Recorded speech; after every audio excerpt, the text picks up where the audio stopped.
여호와께서 또 아론에게 이르시되 보라, 내가 네 거점을 곧 이스라엘 자손이 거룩하게 한 모든 헌물을 네가 주관하게 하고 네가 기름 부음을 받았으므로 말미암아 그것을 너와 네 아들들에게 영구한 몫의 음식으로 주노라. 지성물 중에 불사르지 아니한 것은 네 것이라. 그들이 내게 드리는 모든 헌물의 모든 소제와 속제제와 속건제물은 다 지극히 거룩한즉 너와 네 아들들에게 돌리리니 지극히 거룩하게 여김으로 먹어라. 이는 내게 성물인즉 남자들이 다 먹을지니라. 내게 돌릴 것은 이것이니 곧 이스라엘 자손이 드리는 거제물과 모든 요제물이라. 내가 그것을 너와 네 자녀에게 영구한 몫의 음식으로 주었은즉 네 집에 정결한 자마다 먹을 것이니라. 그들이 여호와께 드리는 첫 소산 곧 제일 좋은 기름과 제일 좋은 포도주와 곡식을 네게 주었은즉 그들이 여호와께 드리는 그 땅에 처음 익은 모든 열매는 네 것이니 내 집에서 정결한 자마다 먹을 것이라. 이스라엘 중에서 특별히 드린 모든 것은 네 것이 되리라. 여호와께 드리는 모든 생물에 처음 나는 것은 사람이나 짐승이나 다 네 것이로되 처음 태어난 사람은 반드시 대속할 것이요 처음 태어난 부정한 짐승도 대속할 것이며 그 사람을 대속할 때에는 난 지 한 달 이후에 네가 정한 대로 성소의 세겔을 따라 은 5세겔로 대속하라. 한 세겔은 20게라인이라.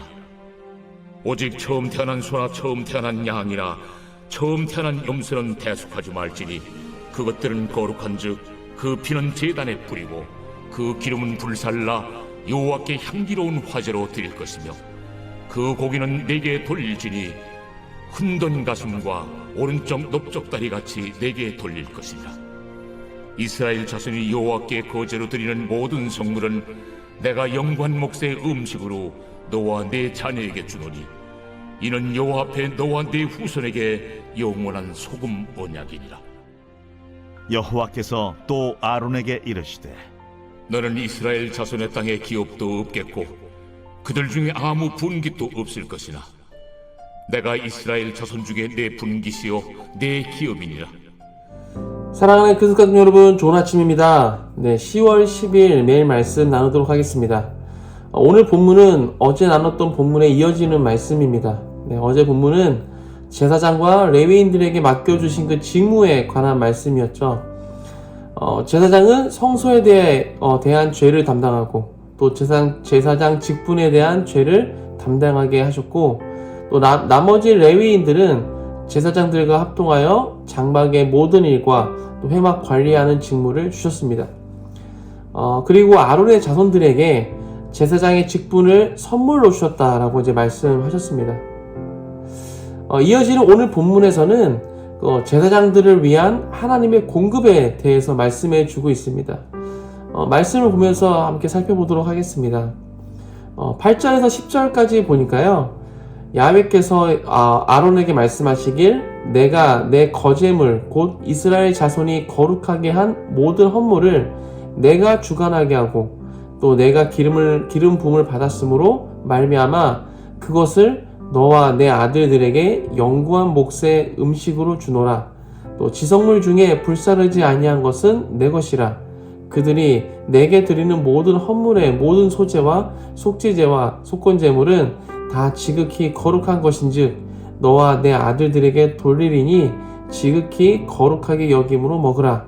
이는 내게 성물인즉 남자들이 다 먹을지니라 라고 말씀을 하십니다. 즉 하나님께서 제사장들에게 모든 헌물을 주관하는 직무를 주셨고 또 제사장들이 기름 부음을 받았기 때문에 영원한 몫의 음식을 공급하시겠다라는 것입니다.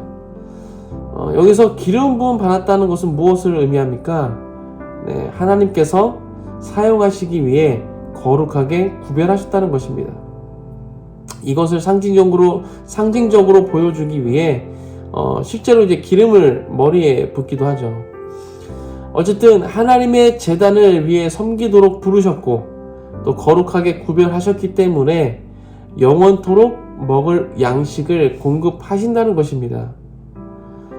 이 음식들은 이스라엘 백성들이 거룩하게 구별하여 드린 것이기에 제사장들도 이 음식을 먹을 때 지극히 거룩하게 여김으로 먹어야 하며 또 이것이 성물이기에 남자들이 먹어야 한다고 말씀해주고 있습니다.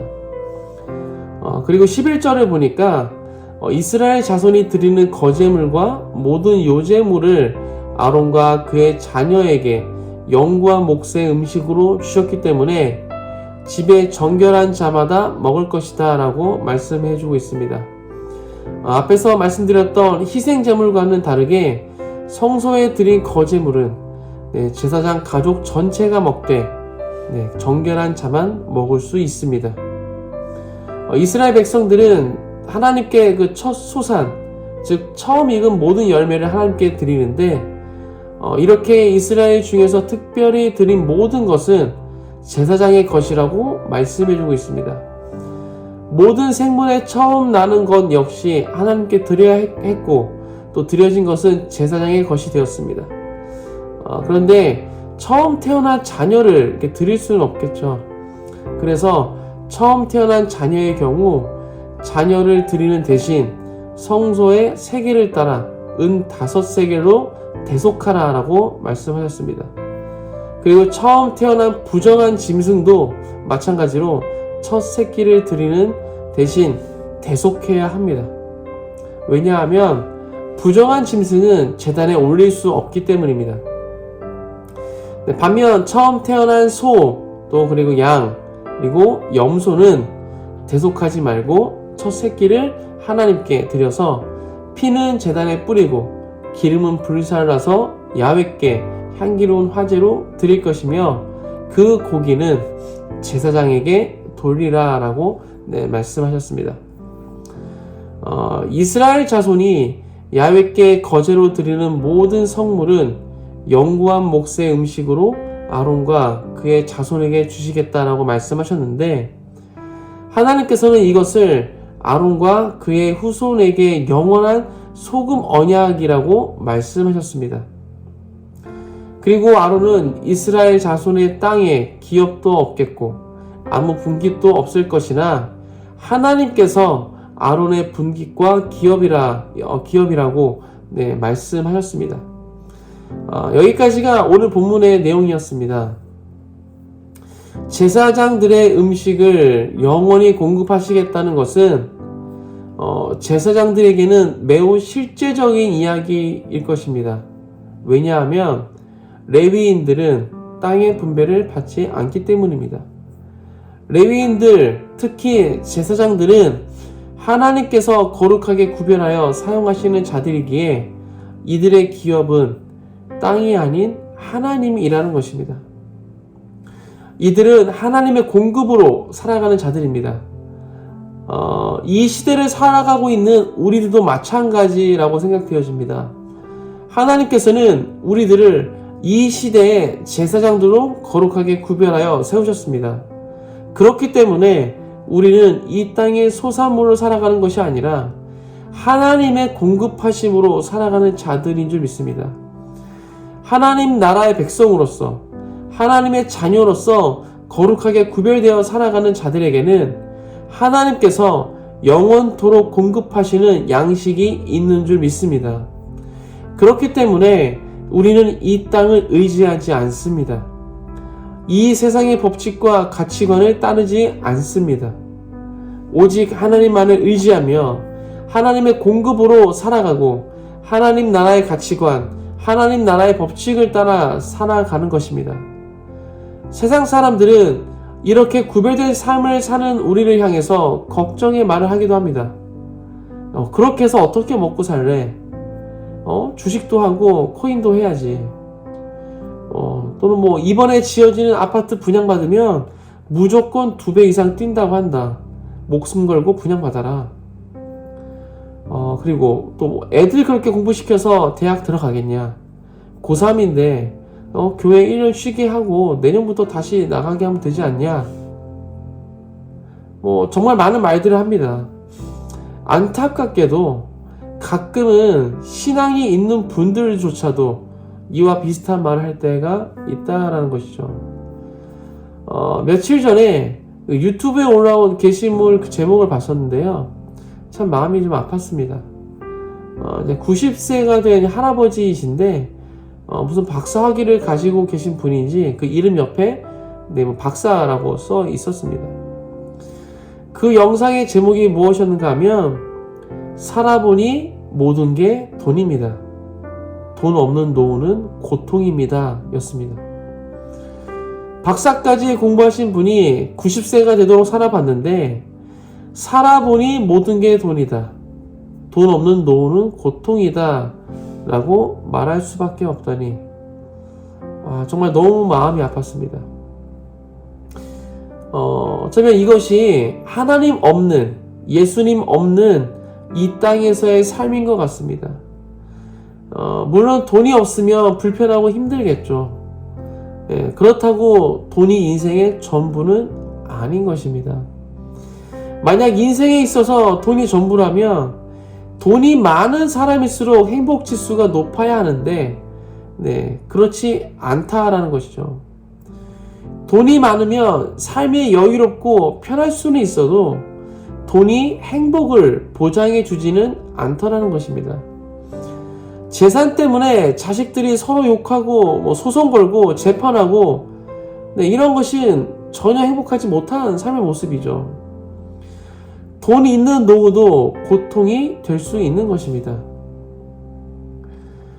아론에게 영원한 몫의 음식으로 너와 내 자녀들에게 공급하시겠다고 말씀하시고 이것은 내 후손에게 영원한 소금 언약이라고 말씀하신 하나님께서 우리의 삶에도 동일하게 역사하신 줄 믿습니다.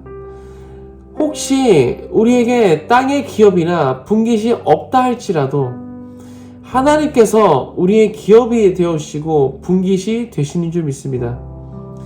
만물의 창조자 되시며 주관자 되시는 하나님께서 우리의 영원한 공급자가 되십니다. 비록 무화과 나무가 무성하지 못하며 포도나무에 열매가 없으며 감람나무에 소출이 없으며 밭에 먹을 것이 없으며 우리의 양이 없으며 외양간에 소가 없을지라도 여호와로 말미암아 즐거워하며 구원의 하나님으로 말미암아 기뻐하시는 모든 큰 숨가족 되시길 주님의 이름으로 축복합니다. 함께 기도하겠습니다. 하나님 감사합니다. 또 오늘 말씀을 통하여서 우리의 공급자 되신 하나님을 다시 한번 생각할 수 있도록 인도하심에 감사드립니다. 하나님, 제사장들 또 레위인들의 공급자는 하나님이셨습니다. 하나님께서 그들에게는 땅의 기업을 주지 않으셨지만 그 분깃을 주지 않으셨지만 하나님께서 그들의 기업이 되시고 분깃이 된다라고 말씀하셨습니다. 아버지, 이 시대를 살아가고 있는 우리 모두에게 동일한 은혜가 있는 줄 믿습니다. 하나님께서 우리의 기업이 되시고 우리의 분깃이 되시는 줄 믿습니다. 그렇기 때문에 우리는 이 땅의 법칙, 이 땅의 가치관을 따르지 않고 하나님 나라의 법칙과 하나님 나라의 그 가치관을 따라 살아갈 줄 믿습니다. 그렇게 살아갈 때 하나님께서 우리의 모든 필요를 공급하실 줄 믿습니다. 하나님의 공급으로 살아갈 줄 믿습니다. 그것을 하나님께서는 소금 언약이라 말씀하셨습니다. 영원히 변치 않는, 변질되지 않는 그러한 언약인 줄 믿습니다. 주님, 우리가 오늘 하루 살아갈 때도 그 하나님의 그 언약을 기억하면서 나의 공급자 되신 하나님을 기억하게 하여 주옵소서. 그렇게 하실 주님을 찬양합니다. 이분의 말씀 예수 그리스도의 이름으로 기도했습니다. 아멘.